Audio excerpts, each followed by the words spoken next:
Okay, and let's kick this off. So again, Corey, Mr. Cory Williams, the creator of Silly Crocodile, and experienced content creator, I guess to say the least. Not just in animation, but also live action, right? Is joining us today. Thank you so much for being here. Thank you Thanks for for having your time. Needless to say, I'm a fan of the channel. I'm a fan of the character, and also a fan of how you do it. I think is very very cool and unique and sort of personal to you, which I think is awesome. And on this in the Toon Room in general, this is kind of my philosophy a little bit that there's a lot of stuff going on in the world and it's so scary. And I think the most inspirational thing is to talk kind of personally Mhm. and dive into who people are and know a little bit about their background, their story, because nobody has a really straight path from point A to point B, right? Mhm. It's always complex, and you have to pivot, and you have to figure yourself out, and you have to change things. And also, another funny thing that I find out the more conversations I have is that a lot of people didn't really set out to be in animation, or didn't set out to have this particular path or job or whatever it is in animation. Maybe they were thinking about something else, animation adjacent or something else in the industry, but not this. And it's so interesting and fascinating how people kind of end up where they are. So I thought maybe we sort of kickstart with that, maybe a little bit of background and kind of, what got you into doing this and what was the path to what you do now? What was the path to Silly Crocodile? Yeah. And That's what you're trying to do with this project. that's a how far back do you want to go? Because it's like the hard As part is, as everything comes together. Everything, it's like this crazy, especially in my life, it's this crazy, windy road of these insane experiences that like some Yeah. people would hear and think, really, that happened? I'm like, yeah. But all of those crazy experiences have led me to this point. So that's really where we go. Is like the first question is, how far back do we go from, you as know, as as far back as you feel relevant and as you feel comfortable. well, Um, August 5th, 1981, I was born, and I won't go back that far. No, so, when I was in high school, I'll try to keep this really short, as short as I can. yeah, When I was no, in high no school, worries. I was in this little town called Hillmar, California. I was nobody. My family, wasn't known in the community. We didn't have any of this stuff. Just a little dairy town, and, my friends and I were so bored. We were just bored all the time. Like, yeah, we played video games and we Yeah. watched some TV, but we just like did stuff. And I realized through that boredom that everybody just had a very interesting, unique story, and people to get past the hard times would use humor. And I loved Hmm. that. And I always knew inside of me that I wanted to be an entertainer, but I also knew that I wanted to experience more than just this little tiny dairy town. I wanted to experience everything that life had to offer. So I became an experience junkie. Of course, graduated high school, as I did plays and stuff like that in high school. I did very well in music and stuff. And moving on, I my family did their best they possibly could to support what it was that I wanted to do, but the problem is I wanted to do Yeah. too many things all at the same time. So I didn't really get to go to college. I tried, but I couldn't afford to pay for college and work 2 jobs to pay for it and try to, and so I essentially just said, Yeah. "Okay, I wanna do all these different things. I'm just gonna get the jobs that matter to the skill, and give me the experience that I need to be able to move forward." But see, this is like pre 2005, before YouTube, and YouTube didn't Hmm. exist, but I knew that I was supposed to be doing something with my life that did not exist, and I was going to be a pioneer of something. I knew it. And so like I would make these short films just with my, 8 millimeter camcorder, and I would burn them Nice. on Yeah. cassette tapes back then, and then it was DVDs, and I would just sling them out at these head shops, so all like the people who would smoke would buy them because they were crazy, and that was my start, and so that's what I started doing, and then I was doing music at that time. This is all going to wrap up, I promise. I was doing music No, at the no, time. no worries. No rush. It all makes it all matters, but It all I comes was together, I'm sure. It does, it does. And so I was making this music, but, like, this music came from all this, like, something inside of me needed to come out and needed to get out in the world, and so I did Yeah, comedy music and all this, and I just watched trends. Like, remember the Napster thing and the Kazaa thing that was yeah, happening where they would steal yeah. music?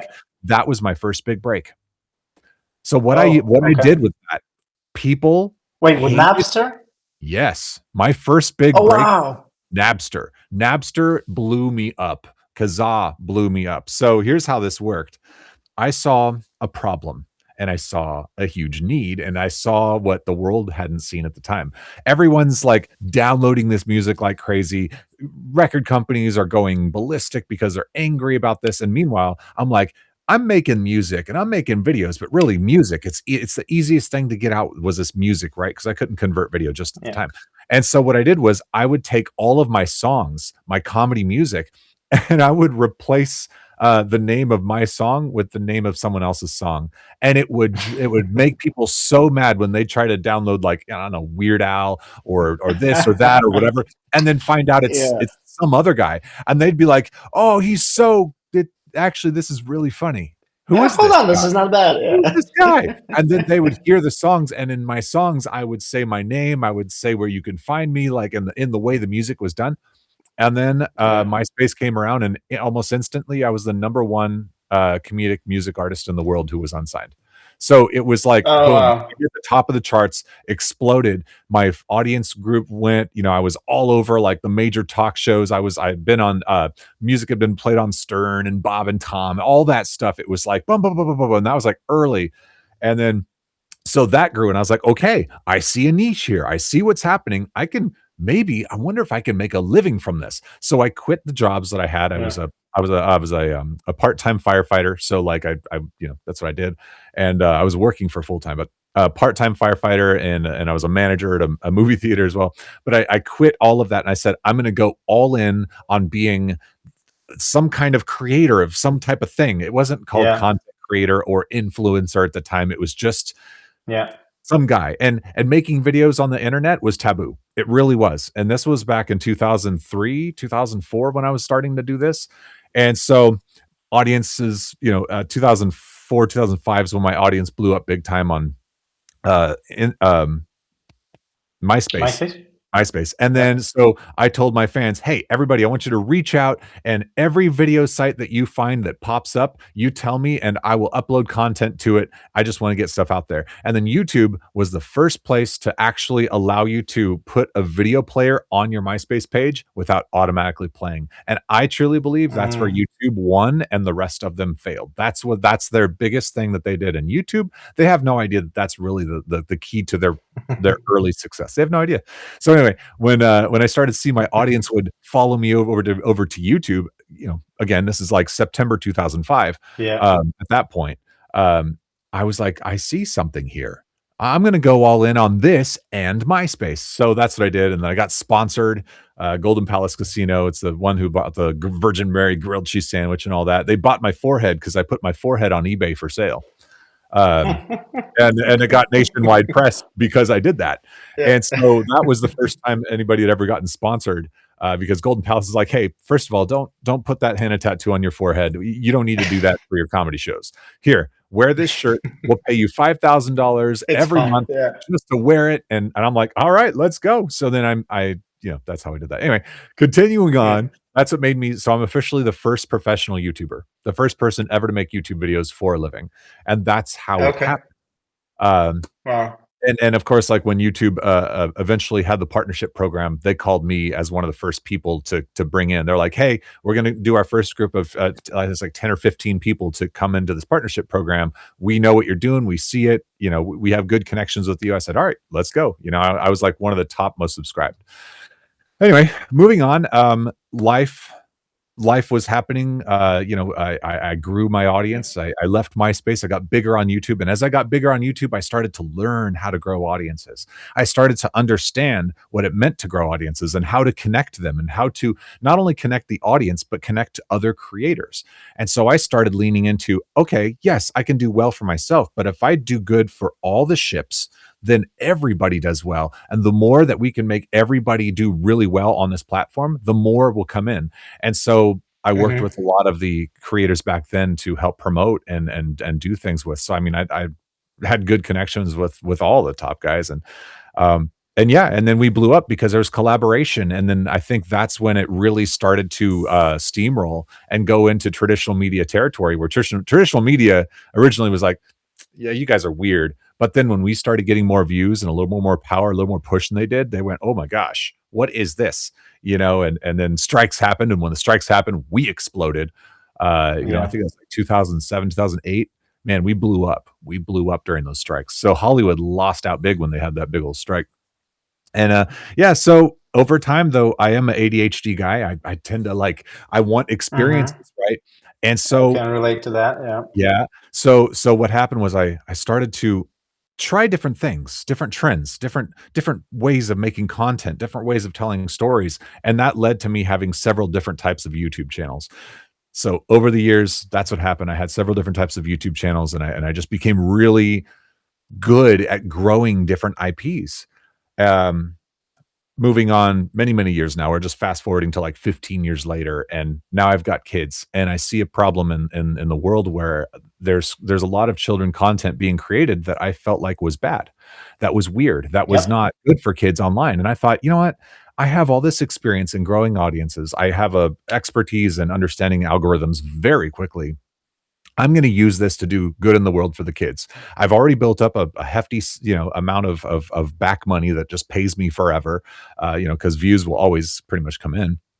And I said, I'm going to use all this knowledge and on this funding and everything to go all in on making something. But I also have to be real with myself. Like I'm gray hair, I got some wrinkles. Like I'm not going to be young forever. I can't sit here and pretend I'm going to be 25 years old, or even 30s. Like I'm approaching my 40s at that time. And so I said, I Yep. need to create something virtual. I need to create something that can live far beyond me, and that something that can Right. pass on, and something that has some sort of exit strategy at the end of it all, right? There's got to be a way. And so that's when I created Silly Crocodile through play. I discovered I had something that was interesting, and that's where Silly Crocodile was Yeah. born. Yeah, I mean, my first time I ever really truly got into Unreal Engine was in 2020. I'd never touched Oh it before. wow. I'd never even like 3D. I barely learned how to do 3D like right at the end of 2019. I'd no classes, Hmm. no school. It's all self-taught. It's trial and error. Yeah. It's failure after failure after failure until I truly understand what it meant to succeed. And now I, Yeah. I have such a tight pipeline because I've only focused on understanding everything to and obsessing over it to now I feel like I'm not gonna say I'm the best in the world, but I'm a master at what I do, but it's because I'm a master at Yeah. what it is I do. So there right Right. there, that's how I got into it. That's the background and see how it all Yeah. kind of connects. It's like it's all these experiences and just going and moving and adapting. Yeah. Nice. It's really it's I mean, it's fascinating that the you really don't come from an animation background, right? Mm-mm. It's like if you just started with Unreal, what, 6 years ago, roughly, let's say, or with Mhm. Yeah. animation or 3D CGI in general, like 6 7 years or whatever it is, right? That's really recent. And I think it's a lot of people will be surprised to learn this, but also hopefully inspired because we all have certain knowledge gaps or certain things where we maybe are afraid of certain areas, like, oh, I'd love to do more of that, whatever it is, but I don't know it that well, and I don't have the time or whatever, or it's too late for Mhm. me to learn, or whatever it is, whatever the excuses are that we tell ourselves all the time. And I think it's really inspiring to learn that it's all possible if you're consistent and if you're put your mind to it.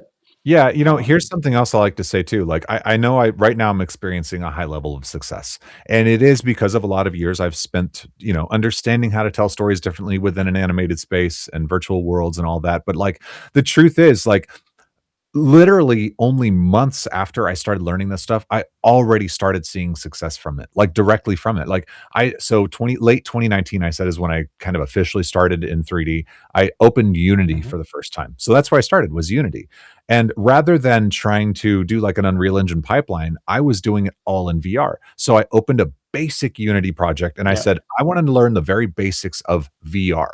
So if in VR I've got my mask on, if I can grab a character, say I've got a silly crocodile here, if I can grab that and I can move it around, well, then I can make it look like it's moving. Well, okay, I've got a glove here. Well, in VR, I can say, hey, don't show the glove or the controller. Okay, great. Now it looks like the character is moving by itself. And then you say, oh, Yeah. well, can I just get a camera in there that I can hold with my other hand? Yes.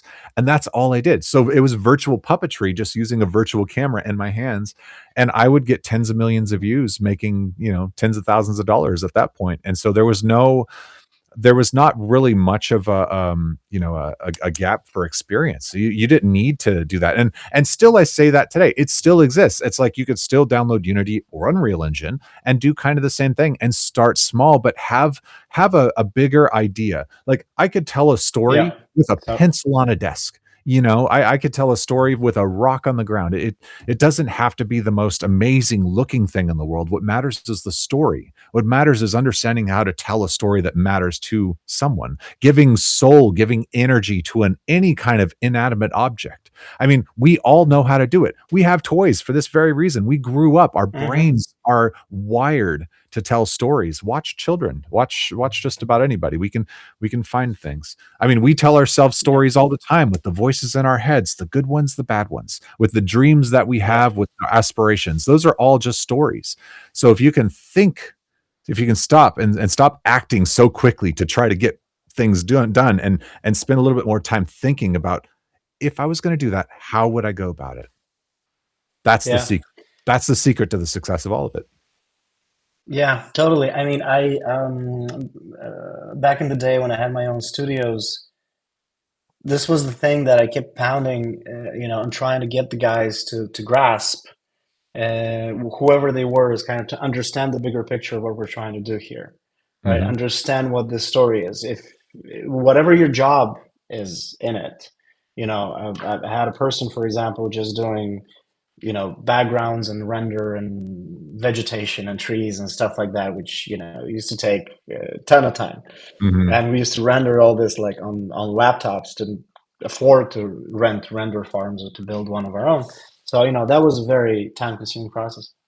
um, and even with them, I was like, you have to understand why you're doing this. You have to Yep. understand where this fits in the big picture. You have to understand what the actual story is. Because I'm also kind of counting on you to push back, to come to me and say, hey, this doesn't really make sense, or that doesn't really make sense. So I think Mhm. the understanding of what you're doing, what you're saying, and also the importance of having something to say, right? It's how you do it is almost beside the point. It can be, there's so many different manifestations of an idea or of a story.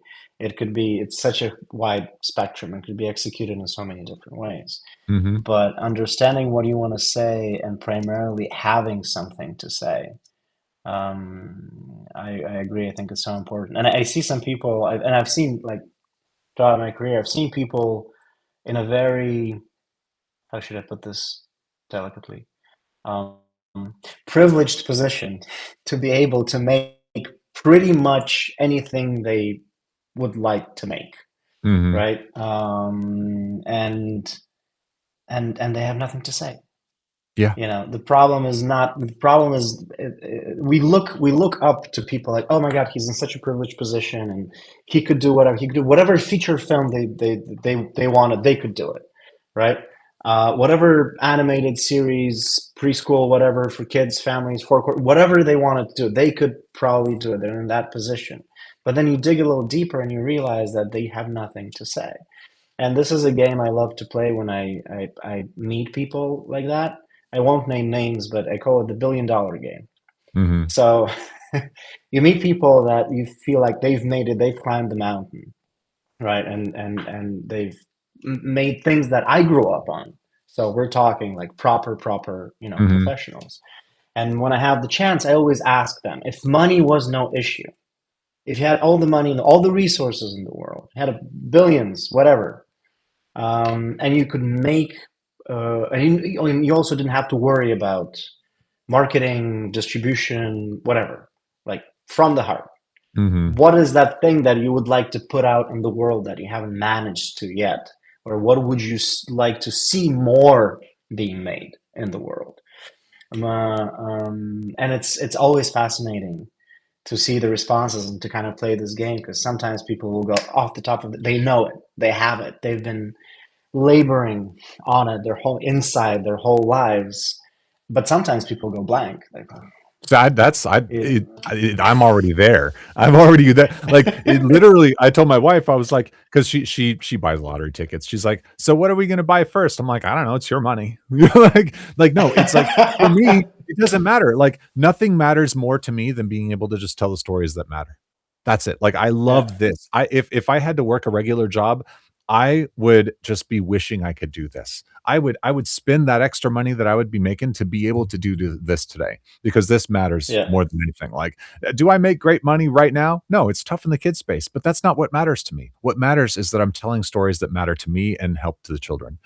My yeah, mission was not, hey, I want to do this thing in the kid space because I want to get rich. No, I already told you, I get into this because I want to make a difference in these children's lives because there's a lot of weird content out there. And I know that what I'm creating, like, look, I was driving yesterday and a little girl stopped me on the way when I was going to school, and kids recognize me. They all call me Silly Crocodile, and she just made this. This is a girl who's just oh, new, and man, I got that from her, and I was like, I didn't know you watched it. I had no idea, and then it's like I always get like a little teary eyed, but like this is what I of do it for. course. Yesterday, get this. I go I was driving to the screenwriter meeting here in Tulsa, and I've never been to one. I was so excited for a screenwriter meeting, and then my tire blows out after this like wonderful day I was having. So my tire blew out on my car. And I was like, "Oh man." And I was like, "You know what? I'm not going to let this ruin my day. I've had such a beautiful, wonderful day and whatever. So there's going to be something."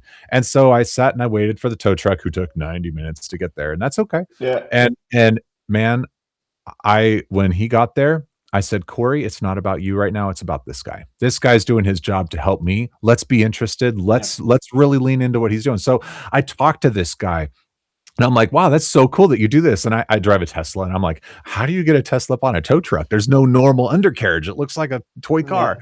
Anyway, so I'm asking this stuff. I was like, "Oh, that's so cool. I bet, da, da, da, da." And he's like, "Yeah, yeah, yeah. So what do you do?" And I was like, "Oh, I make kids shows for a living. I create kids cartoons." He goes, "Really? Which one?" And I said, "Silly Crocodile." And he stops what he's doing. He looks at me, he goes, "Are you serious? That's my daughter's favorite show." And I'm like, "No kidding." He's like, "Yeah, Oh, that's my daughter's favorite show." He's like, her name's Emma. She's really autistic, nonverbal." And hmm. he told me this. He said, "Your show is the first thing to ever get her to say something, to be verbal, and now Oh, she you're does." gonna make me cry now. And serious, this was last Wow. night, and I was like, "Oh my gosh," and I was like, "Man, that's I cannot tell you how much that means to me." And then he told me he's like, "Yeah, you put out a video recently about a monster cup, a monster truck, a helicopter train put together." And he's like, "I'm a tow truck driver, and she loves my tow truck." She's like, "But that sent her to the moon, next level." And it's funny because like that video has felt like a failure to me because like at first the algorithm's being weird, YouTube algorithm, but I don't hear Yeah. much because I don't get comments. But for him to say, this is going to sound really bad, but hear me out. He said it gave her a panic attack, not because it was bad, because it was the first time his daughter had ever been truly excited. Excited. Yeah. She did not know what the feeling of being excited meant, and it gave her Oh a man. panic attack.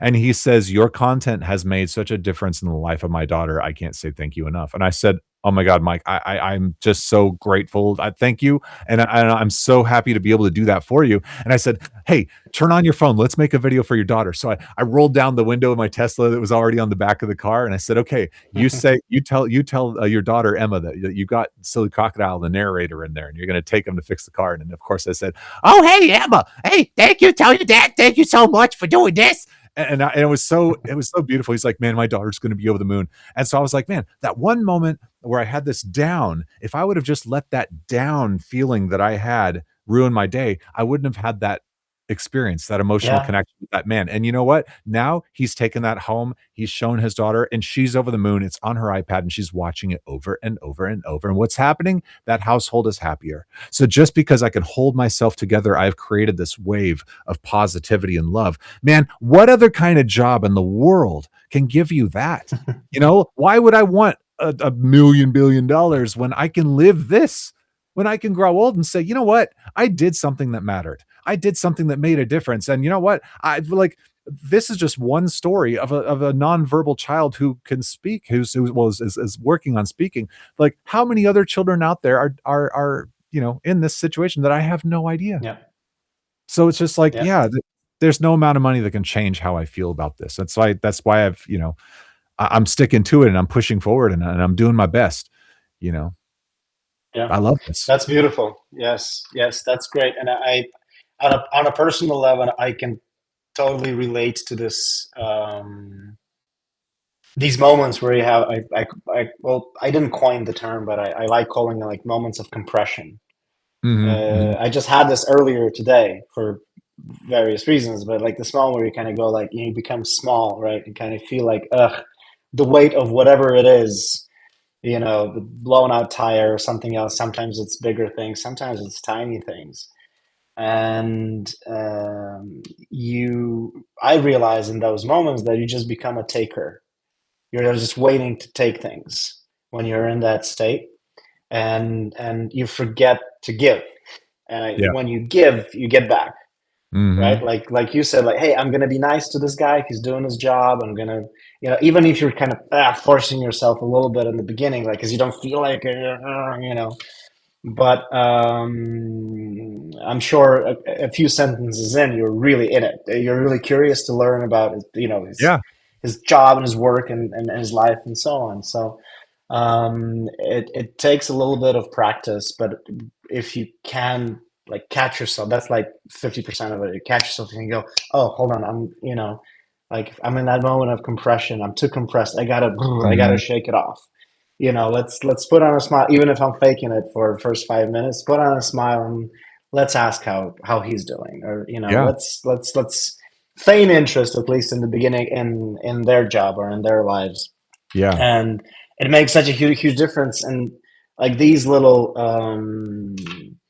beautiful moments, whatever they are, these little kind of synchronicity type moments, they pop up Yeah. Well, that's what makes us the most inevitably. effective. Like, it's not even, I mean, getting outside of even animation, VFX, or any of that, just being an Yeah, effective person in the world is just trying to maintain composure, and being yeah, just understanding that, hey, like, find the happiness within myself, and if I feel like the world doesn't care, then I need to care. Then I need to be here for me, and I need to be able to stay open to others, because even during the process where we feel, like you were saying, compressed, and I love that analogy you gave, like, we can still make a really big change, positive impact, and that being effective can go so much further. So, like, yeah, business wise, did good for me business wise, because, well, maybe it's not that he bought a book or a shirt for me. It's that now I'm so much more amped up, and I feel so good that, you know what, I'm going to create a really great video today because I did so good and I felt that. yeah, That's where it comes back. It all comes back in so many ways. yeah, totally. And this is a really complicated question, maybe, but I got into this business for very similar reasons as you did. Animation, I mean. Hmm. Uh, and the reason being, like, I was watching a lot of stuff, and then I grew up watching a lot of amazing stuff, and there's a lot of amazing stuff there. But I was also watching some stuff, and I kind of went like, surely this can be made better. So I'm gonna go out and learn how the industry works, how this works in general. No idea. And basically started the same. Like, "Oh, I'm just gonna start doing this." Didn't none of my guys back in the day, nor me. We didn't go to film school. We didn't go to animation. There's no animation school where I'm from in the first place. So we just started kind of making things and learning. And unfortunately, as you go through the industry and you look at how things are made, it's very easy to get discouraged because decisions oftentimes are made for various, let's call them business reasons. Although Hmm. I don't have a problem with the word business and entrepreneurial and business mindset, but for lack of a better term, and oftentimes there's a lot of projects that are regurgitation over regurgitation over regurgitation, and so on, and they were pushed forward because they tick some boxes, or because they have, I don't know, 360, Mhm. a potential or whatever it is. And it's very easy to get kind of caught up in this machinery and forget why you were in this in the first place. Mhm. But what do you think maybe are some other things that are um, stopping other people, or stopping maybe even companies? Because, like, for me, there's nothing that beats something that's truthful. There's nothing that beats something that comes from the heart. If it comes from a place like, oh, how do we do this so we don't fail? Mhm. Or versus, let's do something because it's cool, because it's amazing, because it's awesome, because it's true, right? Then in my mind, it has so much more potential to be successful and eventually also commercially successful. So why do you think there's this kind of culture of maybe fear? I don't even know how to call it. I don't, Yeah. I'm losing the words right now. But like in terms of how people create new content or think about new projects in this way. I think right now there's a lot of false perspectives. I think there's a lot of people who are looking at each other and not looking within themselves, which is causing them to be in Yeah. their own ways. Like everybody, like if you get in your way more than anybody else gets in your way when it comes to success. But Right. it's also understanding what success is. I think the problem is when I say false perspectives is that everyone is looking at everyone else's success when to those Mm-hmm. people that may not be success. Like for me, Yeah. I consider myself a success already because I'm just doing what I love to do. But if people were to see behind the scenes, okay, what's in my books, what's in on this, some people be like, oh yeah, no, he's small time, he's not successful yet, but I am. Mm-hmm. I'm not going to let somebody else judge me on what success is, and there's a lot of people that do look up to what I do, and I do give them information so that they can be successful as well.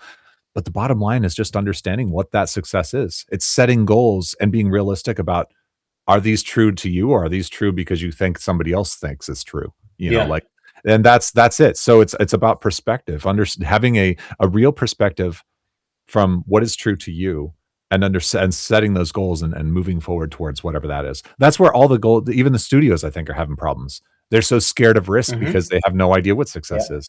All they see is like, oh, this other studio keeps making remakes. Maybe that's what I need to do. I should probably do that Yes. too. What do we have? And then they just freak out, right? Instead of like opening up to say, what's a message what is a message we can put in the world that matters to us? Well, who is us? That's the next question. The larger the studio, the more us there is, the more perspectives we have. And then, then you have this, okay, whose perspective matters more than these perspectives? And it's, you see what I mean? Like when you have too many perspectives, it's too many cooks in the kitchen, and the Yeah. flavors get a little wonky. And so, and it's also made it a little bit more difficult maybe in the traditional media sense, where like there's just a lot more regulations and the way things have to be done, Right. which causes even Yeah. more mess in the kitchen. And that's why creators Yeah. like me right now are in a lucky situation where, well, I don't have to worry about what anybody else has. I worry about me. So, but Yeah. yeah, I mean, long story short, it's false Yeah. perspective, and a loss of understanding of what success is. Yeah. I think that's a great way to put it.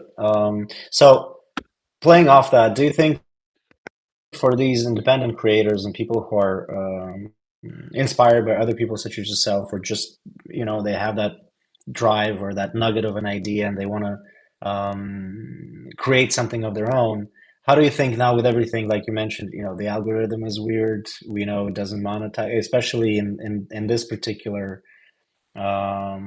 area, if we're talking Mhm. about YouTube, right? Like the kids space and Yep. animation and so on. You don't have the same feedback because of the regulations, because there's no comments. Like all these little things kind of add up. How do you think the future looks for people that want to start now, that have an idea, have a concept, and they're thinking about maybe YouTube and maybe some other platforms, and build their own thing?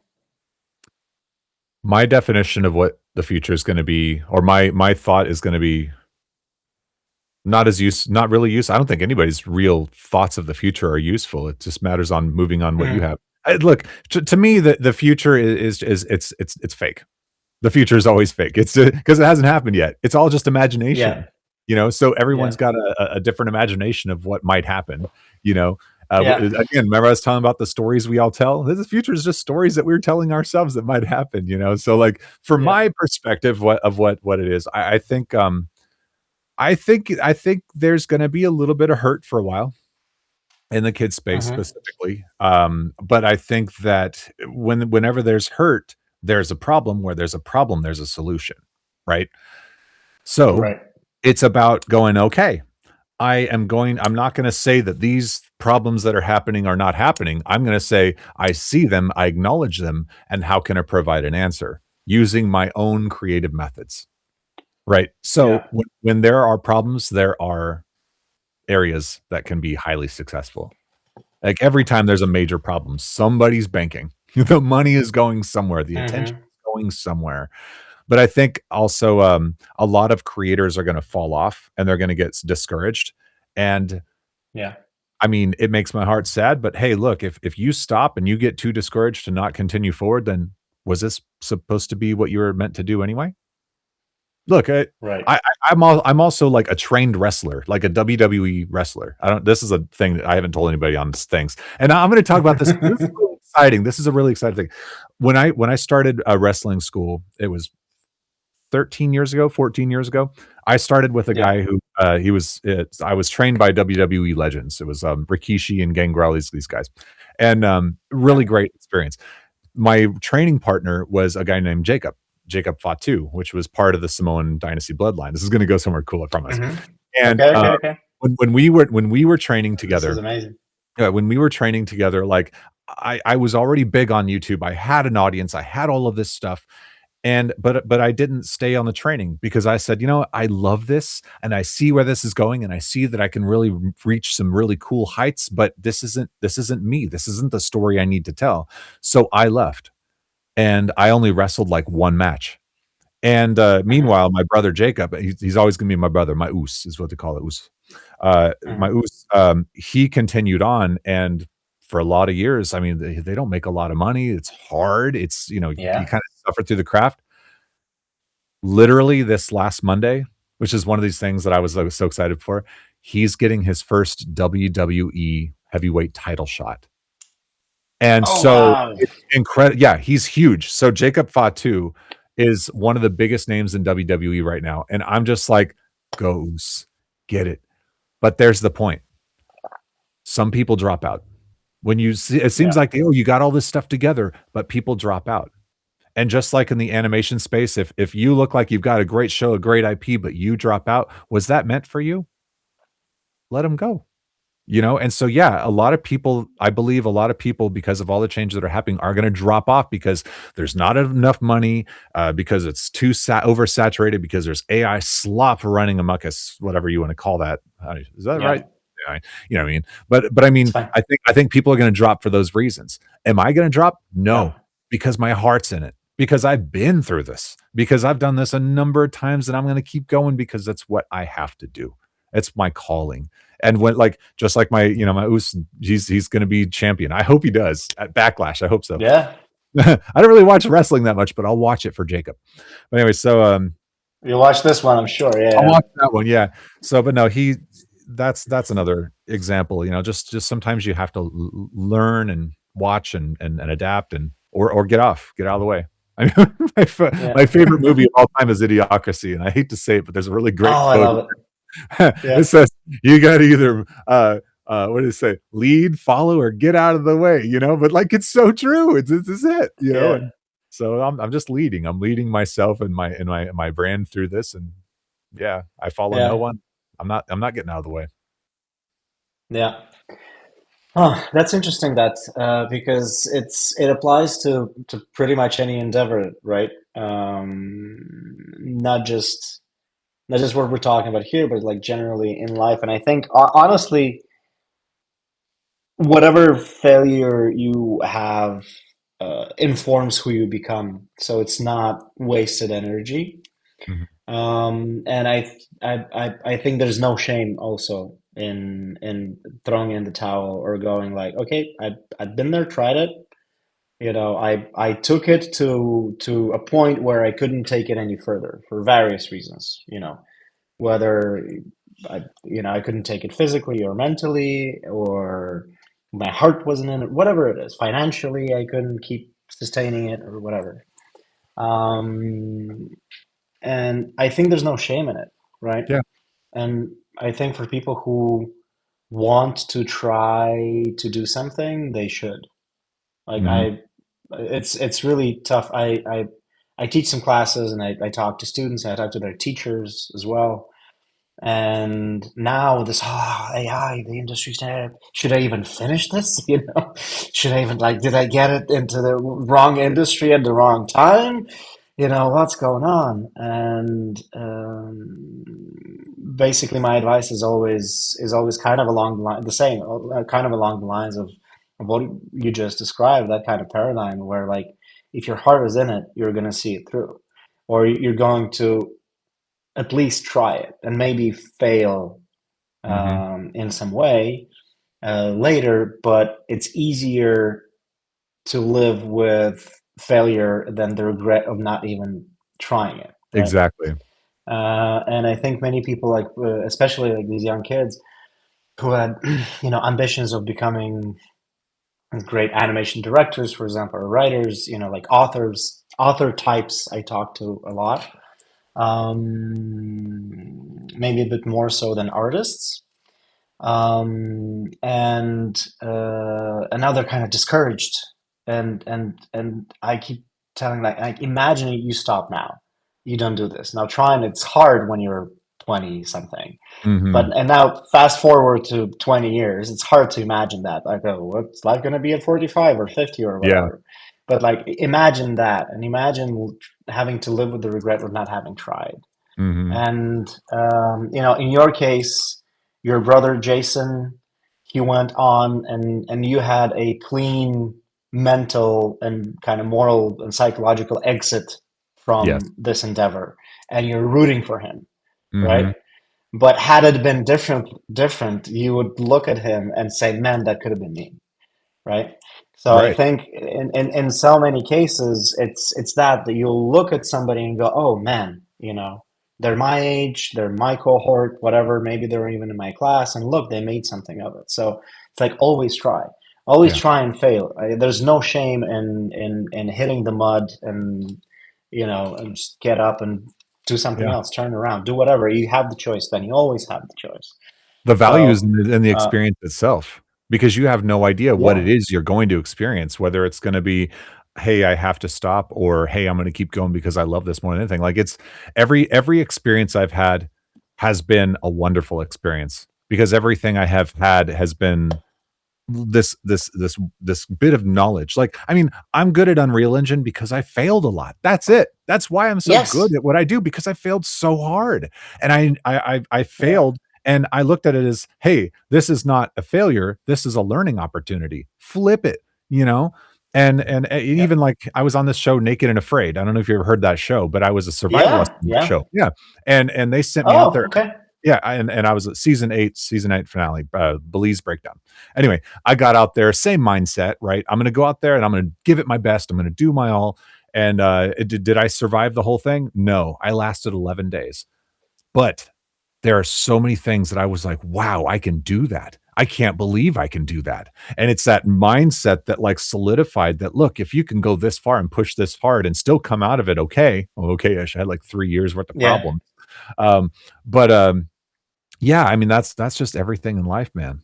Like, that's yeah. experience, man. Yeah, yeah, you do not wanna regret never trying something, I would rather Yeah. see someone, give a confident no than a word like an unconfident yes any day of the week. I'd rather see somebody say no and go do the things they want to do than say yes and do it, excuse my language, half-assed.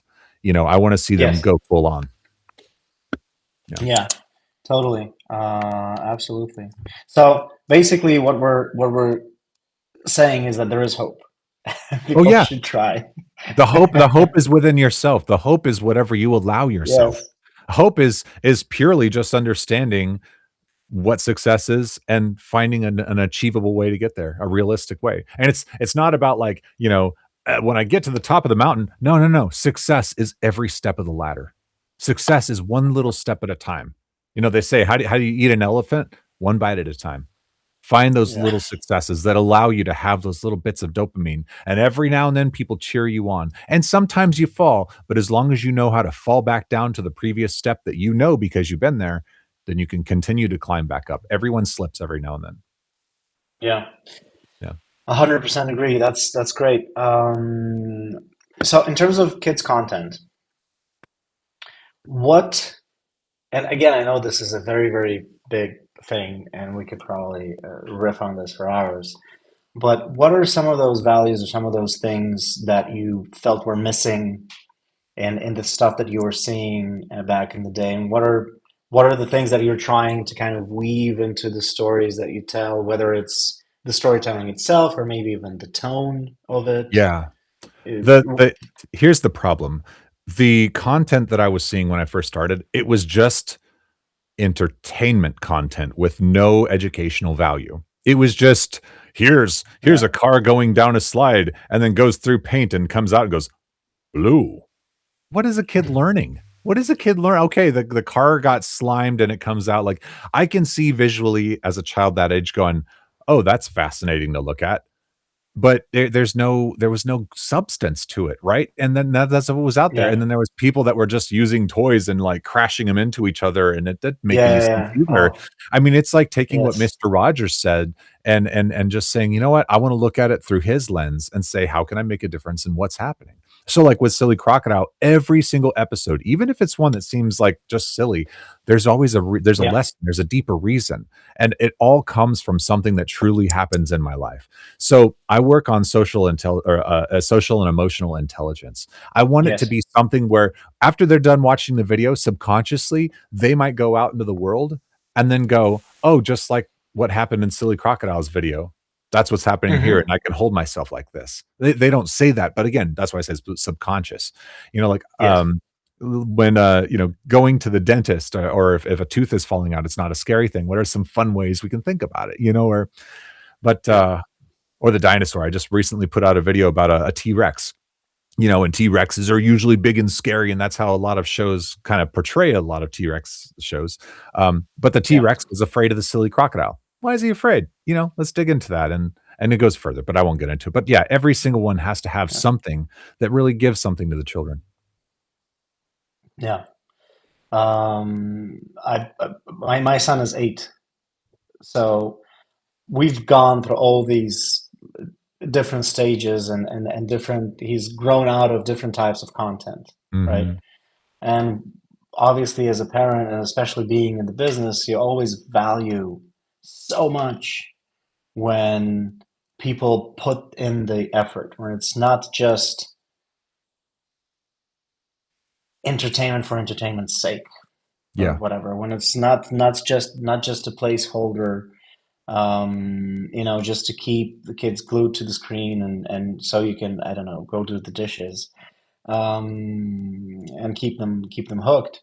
But there is something that they take away, even if it's like you say on a subliminal level, and that's kind of how you want it because it becomes a part of them and their way of being and way of thinking, right? It's not, you don't beat it into them. They kind of absorb it and go, huh, yeah, that's something that I accept as that's an acceptable way or a good way to be. So I'm gonna adopt that. And you always value these things, and I'm always kind of fascinated about not a lot of it, especially the stuff that you find on YouTube specifically. The more thinking goes into bigger projects where there's Mhm. more people involved and there's curriculum and there's consultants and there's an educational aspect to it and so on. People think about all these different things. Again, depending on, the studio and the broadcaster and so on. Some people more so than others. Um, but specifically for the YouTube stuff, it was such a unpredictable thing that it became very quickly a controlled substance in our household. Yeah. So a controlled substance and a highly curated one. Mhm. And it's off limits. He's 8, and he's way more tech savvy than I am in so many ways, right? But it's off limits even today. So we decide together what works, what doesn't work, what he can Mhm. watch, under strict supervision because there's so much. of these empty calories type of Yes. content Yeah, yeah, out there, with very little substance. And this is why I think what you're doing is great and the way you think about it, because I'd love to see more of that. yeah. Yeah, 'cause that's right Um, now, I feel like a lot of these creators who are creating the content, they're creating content based on retention and clicks and keeping them there. I feel like their perception of everything is, create a better future for our kids because they're trying to create the stuff that entertains them, whereas my content is different because I'm creating better kids for our future. It's just flipped. yes, Yeah. yes, that's a wonderful way of putting it. And I think somewhere along the lines of things getting democratized, and it becoming easier and quicker and faster. And I think this is also something that people are kind of not really touching in this whole AI thing, or how the tools are going to change. But we lost track of who we're making this for. Yeah. And even like the movies examples that you mentioned earlier, it's these big studios kind of playing off each other, like, oh, these guys are doing this. Oh, of course, yeah, of course, we need to do another live action, whatever, remake of this and that. And does the audience really want that? Do they, you know? And it's and then you end up in a situation where you kind of taint the memory of a beautiful animated movie that Mhm. people have watched and loved, entire families, and that's how you should remember those characters. And now they kind of regurgitate them in live action, and sometimes it sort of works, sometimes it really doesn't work. So are we really thinking about the audience? Are we really serving the audience? And at every level, and even at this high level, sometimes they drop the ball, and you're like, man, Yeah, and I feel like they're trying so hard in this way to keep up with social media and the way things are and how kids are being entertained too, and yeah. it feels like even some of these major studios, I wish I could say the names, but I don't want to, but I feel like their Hmm. movies are becoming empty calories for a lot of the Yeah, same reasons that some of these creators are creating these really bad things, yeah, and yeah, that's again why I think that smaller teams are gonna succeed is because you don't have to worry so much about all these other things, you just focus on yeah, one little yeah, area of success. yeah. And I think as long as you can kind of maintain that focus on serving the audience and really being in tune, and you have a chance of being original, and then kind of standing out. Um, I have a little bit of a cheeky thing to ask you. Please don't take this the wrong way, but has anybody ever told you that your silly crocodile voice kind of sounds like an Adam Sandler? Oh, interesting. No, it actually comes from Beavis and Butthead. Yeah. Yeah. So, Okay. no. Oh, but I can oh, yeah. Oh, yeah. Oh, yeah. Yeah. Okay, yeah, I could Yeah, see how there's that a little bit that's like there's 90s Adam Sandler. Yeah, yeah, the like music and 90s. Yes, like 90s Adam almost Sandler. I was oh, it's wondering if there's some inspiration there.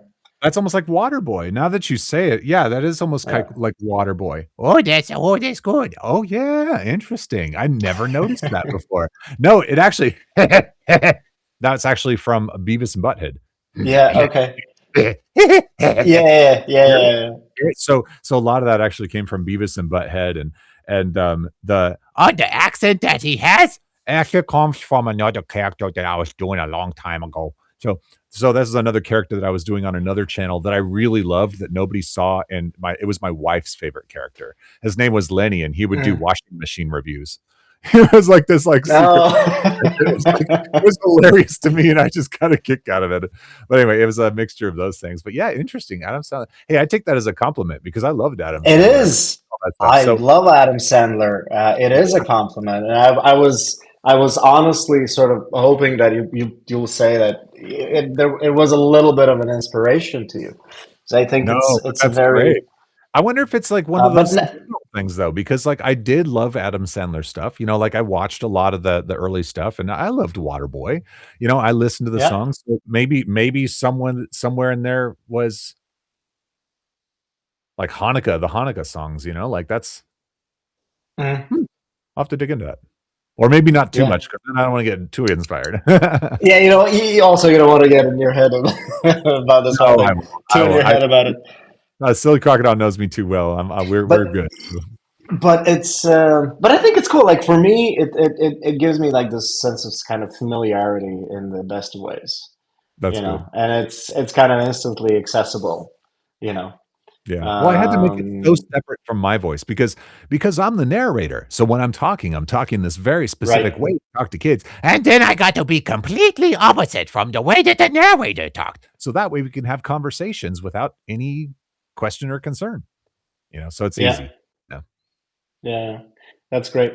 Awesome. A couple more final thoughts because I like to keep these things tight Sure. and not go too long. Um, so I we are just talking about the how things are made and kind of the philosophy behind it and so on. And I think one of the things that people who again would be inspired by what you do and want to start their own thing will find daunting is just the sheer volume of the stuff that is being made, right? Just Mhm. across the board. And I I don't agree with it. I feel that it just I don't know, it's goes kind of a little bit against my nature, but this mentality, this kind of growth economics mentality that has permeated everything, Mhm. every single business, and this idea of bigger is better and more is Mhm. better, I don't think is serving us as a species in general. And if even if we're talking about like tech companies, the Mhm. valuation of something or other, and more is better, bigger is better, or of course, da, da, da, da, or anything else, or cars. I have a big problem of how I'm a car guy. I love old cars. I love certain types of cars. Um, and I really hate the philosophy of modern car producers and this idea of you gotta buy a new car every year, Yeah. and they make them worse and worse and worse and completely unreliable and unrepairable, and you have to pay a subscription to use half of the features in the car. Like this is insane to True. me. And I think this is also permeated the animation industry in terms of just the volume of things, like more and more to a certain degree, and then I suppose it kind of imploded a little bit. So, is there any other kind of advice or approach maybe you would have for people who look at this wall of stuff being made and go like, man, there's no room for me here.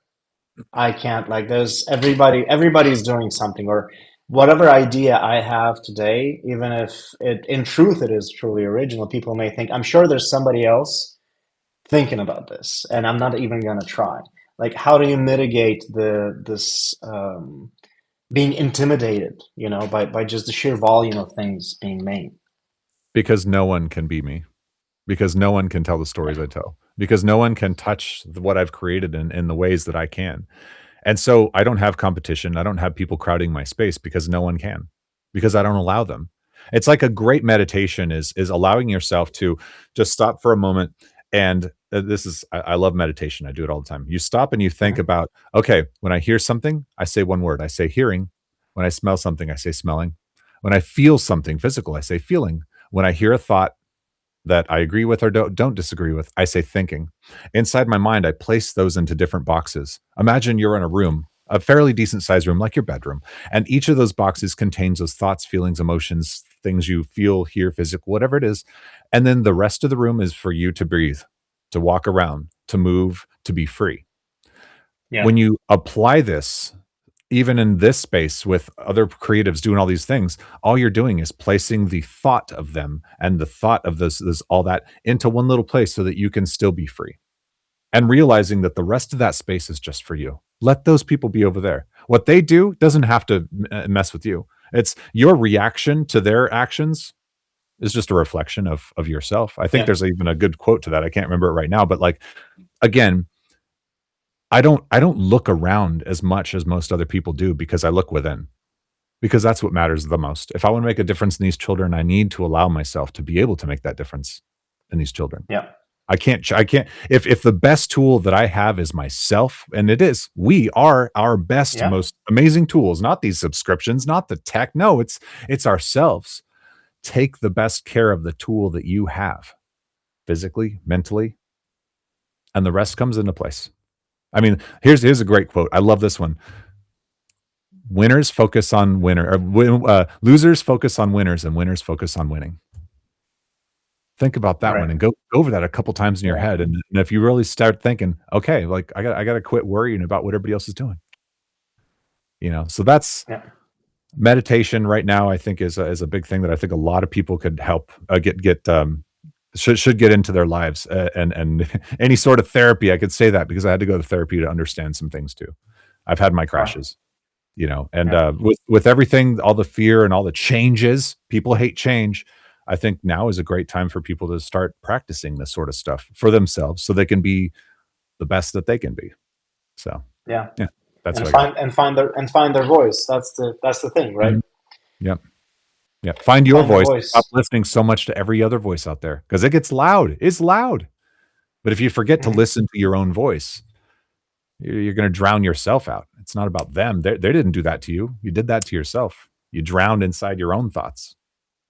Yeah. Mhm. That's nice. I think that's a wonderful thought to end on. One last thing. This community is called the Toon Room, and if you had to pin a little note, if you were tasked to pin a little note on the door to the Toon Room for people walking in, and it had to be like short and snappy, what would that be? Find what success means to you and don't define your success on what it means to others. That's Yeah. great. Amen. That's awesome. Thank you so much, Kirk, Javier, Ken. Thank you for being here, guys. As Hey, good to always, see you. inspirational. Yeah. Always See glad. you. Good to see you guys. Hey, Kirk. Hey, Yeah, yeah. Would you? And good to see you, you Javier. Good to see you too. Thank you. Sorry, I was a would you bit like to late. add something or ask a final question? Oh, I I'm do have a turning the question. mic over to you. Yeah. Okay, Yep. Cory, I've been following your stuff since, gosh, before you were on the Kids Media Club podcast, however long ago that was. You managed to produce a lot of content really consistently. You kind of touched on this with health stuff, but how do you keep from burning out? I do burn out. And I Okay. allow myself those moments. I allow myself those times to burn out. I'm not gonna lie. I say, "Hey, look, this week is a time off week," and I give myself that time to breathe because that's all I need.